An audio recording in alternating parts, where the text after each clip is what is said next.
In this video, we're going to show you how to pressure cook pork with different types of vegetables and have instant soups or stews at your fingertips and have them stored for many years without putting them in refrigerators, freezers, just storing them. You want to first get a good deal on pork. A lot of stores will have sales from time to time. You want to buy your pork at that time. I usually do 10 to 30 pounds. You'll need a pressure cooker, and I do provide a link below if you want to check them out, and then also a blender. So what we'll do first is we will get the pork and we'll clean it and we'll cut it up. We'll also want to brown it, so we'll get our pan ready, and I will put them in a frying pan and use some oil and basically brown them. I won't try to cook them, I will just brown them, and at that point I will also add all my spices.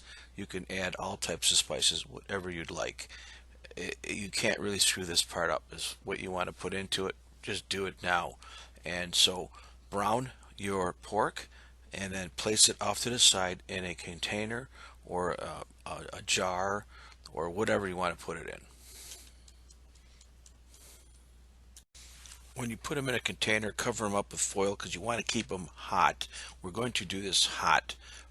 Now, you're going to get whatever vegetables you want. I'll get carrots and I'll chop them up, and I'll use the end carrots that I'll actually throw the end carrots into a blender. I'll get my potatoes and whatever other vegetables I want. The end carrots I then throw into a blender, and then I will also get a few more things from my blender. I'll look at my refrigerator, whatever I got. In this case, I had an onion, I had some tomatoes, and looks like little ginger, and even you can see the garlic. I just throw the whole garlic in. I don't even peel it. Just throw it in with the peel. A bunch of greens, whatever types of greens you got, throw them in there. And then what we'll do is we'll get some liquid and we'll blend it. When I said liquid, I meant water, filtered of course, or you can just use a broth, or you may have your own vegetable broth or chicken broth or whatever broth you have. A lot of times you could use old gravy, and blend it up and use that as broth. What you want to do is blend it, and then after you blend it, you want to put it into a pot and heat it up. You're going to use this as your liquid when you fill your jars. While you're doing all this, the jars should probably be in your dishwasher. I usually just put them in the oven, and I leave them in the oven to 240 degrees for 15 to 20 minutes. You want them pretty sterile. They're going to get sterilized in a pressure cooker anyways, or pressure canner.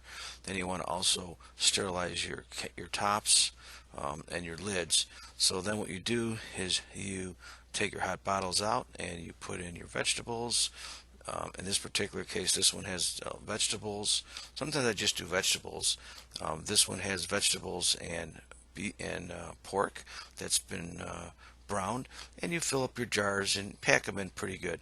Then you use your little funnel tool and you fill them in. And while you're filling them in, you want to also debubble it. They do give you you can buy a spatula or a little kit, a canning kit, for like $5, and you want to take the bubbles out. You got to take the bubbles out, and once you take the bubbles out, then you got to clean the tops. You got to clean them real good. Either clean with water, vinegar, but you cannot have anything on the top of that lid. And then there's also, you can't make the lids too tight when you put them on. They have to be hand tight. Now, you should watch a few videos on YouTube that will tell you how to do this. There's tons of videos on pressure cooking, pressure canning, and it shows you how to prepare jars, how to put jars, put the food into them. You also have to leave head space. In this particular case, it's about an inch. I usually put 3/4 to an inch head space on the top. You can't fill it to the top, and you better not make it too tight because the jar will blow up. Then what you do is you put it into your pressure canner. You want to clean your canner. Make sure you put that bottom piece in. And my canner only fits 7 quarts.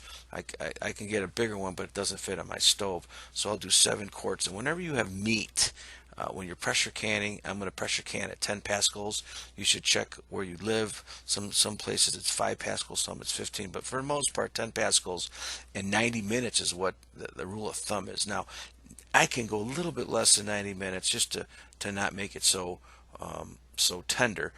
You can But the book does say 90 minutes at 10 pascals. You also have to read the book or watch a few videos on how to pressure cook, because there's a whole process before you can pressure cook, and what you have to do to the pressure cooker and adjustments and things like that. Once you do it, it's very easy.